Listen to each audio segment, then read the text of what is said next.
Abby, thank you so much for being here. I'm really excited to chat today. This is going to be really fun. We already know that we're both achiever personalities.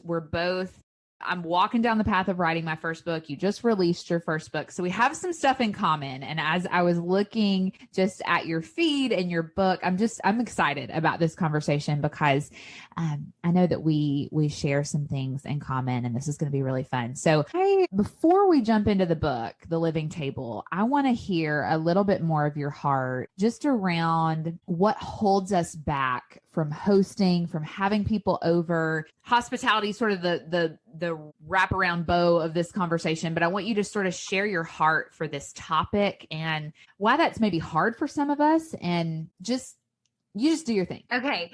Well, that's a very big, broad question. Yeah. And so if I need to go into different things, call me out on it. But I really feel like, and I find that with people, one, we desire to be with other people. That's how God created us. He didn't desire us to be alone. That's why he made man. That's why he made woman. And you see that laced throughout scripture from the beginning to the end, that God did not want us to be alone. But I think that there is this underlying theme of shame and feeling inadequate that Satan loves to build up in our minds.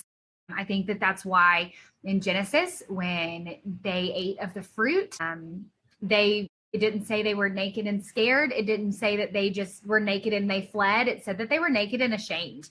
And I think that that is like the root of where kind of our hearts lie when we're alone or we feel isolated. It's because we feel, not good enough, inadequate, ashamed of what we have. I think that a lot of times it's my house isn't good enough. My table's not big enough. My kids are too crazy. My dogs are too loud. I live too far out. I'm not a good cook. It is this feeling of just, I'm ashamed of who I am. I'm not good enough. I'm inadequate. And so I think that when we start to look at what hospitality truly is, and it's like the service of others, it's putting service before self. It's thinking of the kingdom. I often say, and I write in the book, that an invitation to dinner could be someone's invitation to heaven. That you don't know what kind of impact you're going to make when you bring people to the table. We'll get into my love and passion for the table probably in a minute.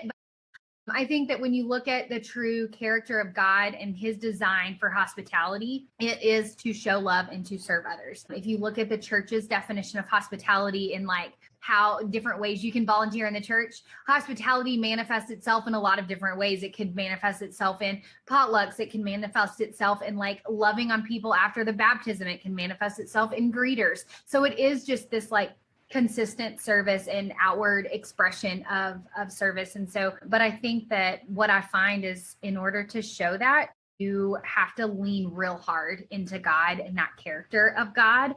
And a lot of times we're so stuck in feeling inadequate that we can't serve others because we haven't fully embraced who God has designed us to be. And so I think that that's kind of like that baseline foundation, that don't be ashamed of who God created you to be, the person you're to be. We need all sorts of flowers in the garden or herbs in the garden, and they don't all look alike and they don't all taste alike and they don't all do the same thing, but we need all of them, right? Wow. And so I think that when you're looking at who you are, to be confident in who God created you to be, and that even if hospitality isn't your spiritual gift, as the church likes to call it, it can still be a discipline that calls us closer to look more like God and his character. Yeah. This is so good. So many good things. So first of all, I want to go back to somebody's invitation to dinner could also be their invitation to heaven. That matters so much, doesn't it? Like just not neglecting those small opportunities that we have to speak into people's lives, to invite them into our lives. And, something that I think I'm noticing about myself and I'm noticing in our family's life right now, I'm married. We don't have kids yet, but we're sort of in our first rental home. We've only been married a couple of years. And one thing that my husband and I share is we love hobbies. We love to cook. We love to paint. We love to do all the things. There's always something going on at my house. And I was talking to a friend not that long ago just about sort of the culture of our homes. And I told her, I said, I think if you were to walk into my house, you would not be impressed by how clean it is. You would not be impressed necessarily by the design. but you would have a really good time and you would eat some really good food and you would feel really cared for. And at the end of the day, I'm learning to let go of some of those things that maybe the world would define as good hospitality. And I guess I've never thought about the fact that that's rooted so many times in shame. That was really powerful for me. So I'm glad that you shared that. And I think, man, how much easier would it be for us to be hospitable if we were to let go of that? I've never thought about it that way. The impact that the table has, and how many times do you walk past the table in your home? How many times have, listeners are probably like thinking about purchasing a home, or they have a home and the dining room is no longer in the home. It has now become open concept, and we are sitting at bars instead of tables, and we are eating dinner on the couch or on the go instead of around a table. And we just neglect like the power that the table has. It was the first piece of furniture that God actually instructs man to make in the Old Testament. They're building the tabernacle, and the Lord kind of instructs them, this is where I'm going to stay in the Ark of the Covenant, build this. This is where I will be, but then I want you to build a table. And on that table, he said, you need to put a chalice and you need to put a bread plate. And he goes on to like talk about what needs to go on the table. And just to sit there and go, wow, they didn't have a table. They didn't know what they were making, and they didn't know the significance or the importance. You fast forward, you look at Jesus's ministry, and he's doing the majority of his ministry around a table. And then you look at fast forward to Revelation, and God says, I'm not ushering you in to heaven to play kickball with me. I'm not ushering you into heaven and giving you a bedroom. I'm ushering you into heaven and giving you a seat at my table. If the table is so important that in the first tabernacle, he said, it doesn't need to be a pew. It doesn't need to be an altar. It doesn't need to be a chair. It needs to be a table. And then you see Jesus use that table over and over and over again. And then you see God say, I'm inviting you to my table. Why do we neglect it in our life? There is some significance to Satan that we need to be away from that table, that we need to be isolated away from that table, and we don't need to be sitting there. He knows that when we sit at that table, the Spirit is there and God moves. That's why we're removing dining rooms. That's why we're sitting at bars. That's why we're isolated more than ever, because Satan knows that's a place of impact. We need to be thinking about that, and we need to reclaim that table as a place of. Yeah, that's so good. Okay. The name of the book is called The Living Table, which I love. So recipes and devotions for everyday get-togethers, which is kind of what we've already been chatting about a little bit, and the importance of the table. I would love for you to speak a little bit to the girl who scrolls Pinterest all the time, and she feels the comparison of the people in her life that surround her, and maybe their table feels prettier, better, bigger, whatever than hers. How do we begin to leave those Pinterest perfect pressures behind? Well, first off, our culture has done us a disservice when it comes to being in the kitchen, and when it comes to setting the table, making it almost unattainable, that level of perfection. And I think that what you see throughout scripture, and what you see, especially in like the gospel of hospitality with Mary and Martha, is you see that God says it is not about the preparation. Jesus looks at her and says, stop worrying about what it looks like and focus on your people. So it's not about this presentation. It's not about this perfection. It needs to be about the people. And I would say to that listener that doesn't think that their table or their home or their food is good enough, or that they could ever achieve Pinterest perfection, is that I was right there with you. I do believe that hospitality, yes, is a spiritual gift, but I also believe that it's a discipline, and it is a discipline that we need to cultivate and work on. Just like if you were going to run a marathon, you don't go out tomorrow and run 26 miles. You start by walking. You start by even purchasing the shoes, not even running. And so when you look at the discipline of hospitality, it starts small. Maybe by even cleaning off your table, whether it has shoes or bills or purses or whatnot. Like, set your table. My table right now has a couple of plates and has cups and silverware on it, because if somebody walks through my door, I want to be in a posture of obedience so that I can serve them. If it were dirty, or if there was other things on it, where would we sit? Not at the table. So that is just a practical application that I have kind of instigated in my own life. But also, I'm not a chef. I know that I just wrote a cookbook, but I'm not a chef. I'm not culinary trained. I didn't go to school for this. I would hope that you read the introduction to the book and you see my story in that I was lonely. I am 32 and single today and was 25 and single when all of this kind of started happening. And I was living in Birmingham, Alabama. I was so lonely, probably the most lonely that I've ever been. And my mom said, you need to cook a meal for someone. And at that point, I had a drop leaf table that sat one, like it was tiny.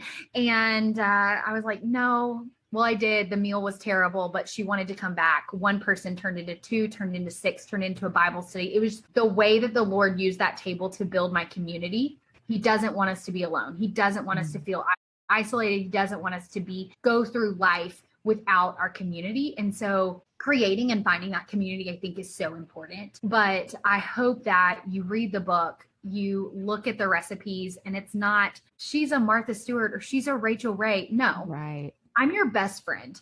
I am the girl next door that is bringing really easy, my tried and true recipes, my family favorites, and saying, I guarantee you can do these, because a lot of them start with store-bought, because lean into your grocery store. We don't need to start with butter, sugar, and flour anymore, because we have grocery stores that are doing a lot of the work for us at a very discounted cost. And so lean into that hard and focus on serving your people, because that's the heart of hospitality. That's what God has designed us to be. Yeah. I just want to encourage you. The season that you're in is really hard. It's really, really hard. So I didn't get married until I was 27, I guess, when I got married. So good chunk of 5-6 years of adult life, living alone, leading and discipling girls in my church, and that whole season that you're in the midst of right now. And I remember, and sometimes telling the story makes me teary. When I married my husband, I moved like 9 hours from everything I've ever known to the deep South. We're in South Mississippi now, but I did live in Knoxville, Tennessee. So SEC college town. I was surrounded by college girls all the time. It was a complete and total blast. I led a Bible study from my home. I had girls over every week. There was my door was a revolving door. It always was. It was such a fun season of life. But I missed so much in that season because I was longing for marriage so much. And I was just wondering when it was going to be my turn. And I was a bridesmaid 9 times before I got a wedding of my own, all those things. Right. But I remember the first time that I had a reason to go back to my old neighborhood. I was visiting family and I was meeting a friend for dinner at a restaurant kind of in the midst of where I used to live. And it was the first time that I had driven back into my neighborhood by myself. So I had the space in my car to like process, what was going on in my heart. And I just remember like weepy crying, thinking back over everything that God did in that season and how he moved around that table and in that condo, that it was a little hard for me to see it then. But I look back now and I'm so thankful for what God did. And I think the season that you're in and the season that many of my listeners I know are in, it matters so much. God is using you in ways that will change as your life shifts and changes. And man, I wish I would have had somebody look me in the eye and say, like, don't you dare miss what he's doing right now. So I'm real passionate about singleness, about the season that I know many of our people are in. And so that's why I was so excited about this conversation, because even right where you are, hospitality matters to you.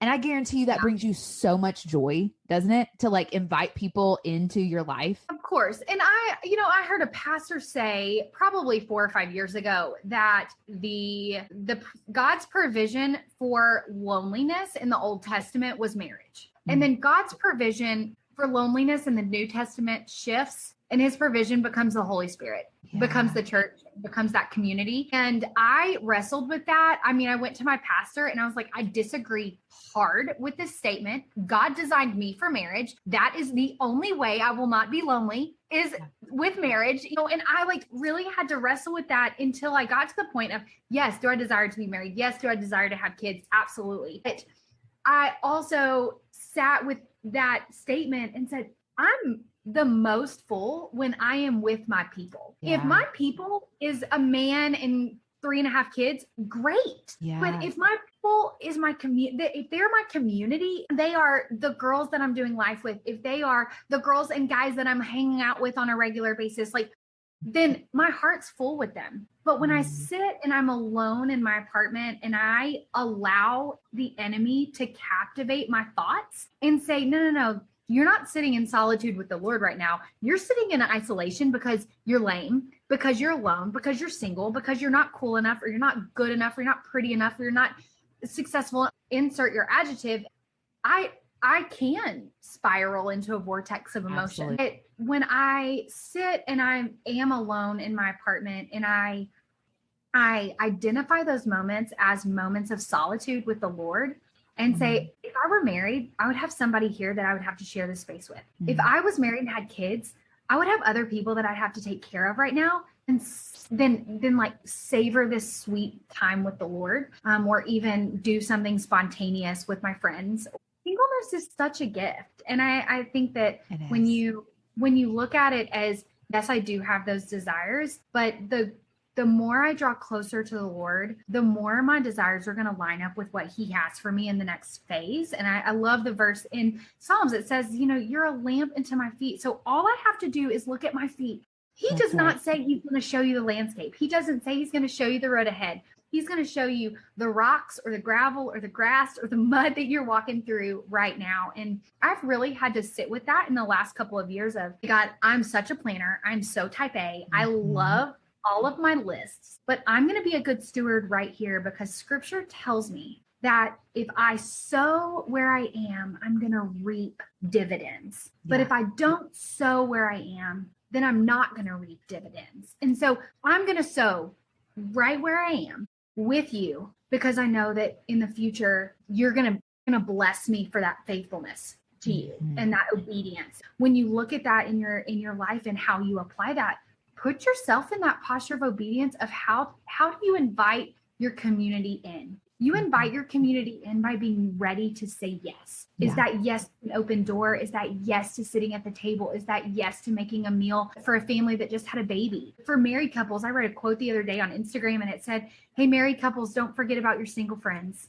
Invite your single friends over. We want to be around families. We want to be around kids. I have one of my dear friends is about 10 years older than me, and she has 3 kids under 10.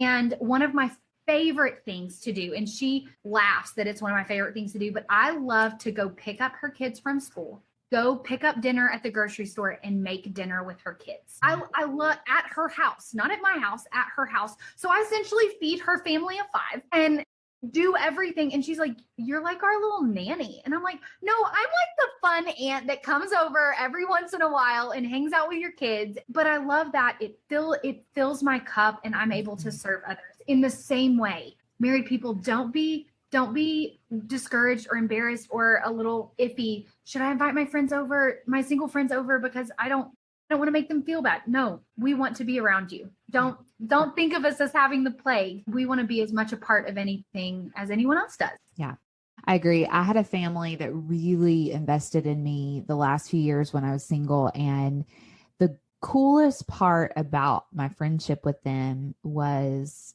I saw a little bit behind the curtain of marriage and of motherhood that a lot of people just didn't let me see as a single woman. And, we were running buddies. So we would go run early in the mornings and we lived super close. So I was very invested in her children's lives as well. And they would invite me over for dinner and we would talk about I completely lost it on these kids today, but here's how I reconciled that. Or we're going through a tough decision in our marriage, but here's how we're working through it. And that just provided for me such a beautiful model of not only what I desire in marriage and future motherhood, but then also who I want to be for my single friends now. And God's beginning to give me those opportunities to be the Gina that I needed 5 years ago. And that's just such a beautiful thing to watch that continue to unfold. And so, those friendships matter so much to me. So I love so much. I love it. So fun. Okay. I want to hear, we're going to talk about the book just a little bit more before we go on over to Patreon. So there's recipes, there's devotions. It's so beautiful. I want you to tell people what's one of your favorite things about about the book? A recipe, a thought? Tell me all about it.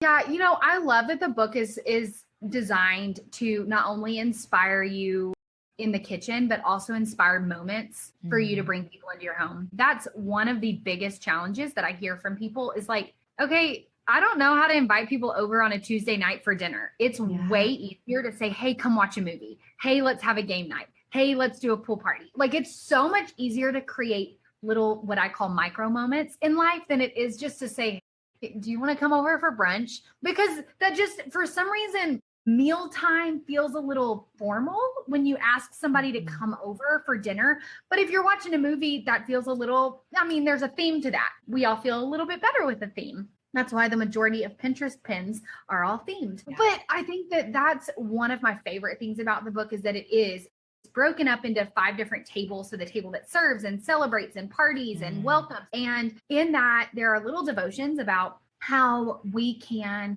really arm ourselves with the character of God. We can begin to imitate who he is and learn who the Lord truly is in this like frame of hospitality. But also in those chapters, I broke it up not by meal type, not by appetizer, dessert, main course, salad, drink, but by or moment, like pool party or Galentine's or, just that's so fun ways that you can be inspired to bring people into your space without it feeling like a formal dinner or a formal party.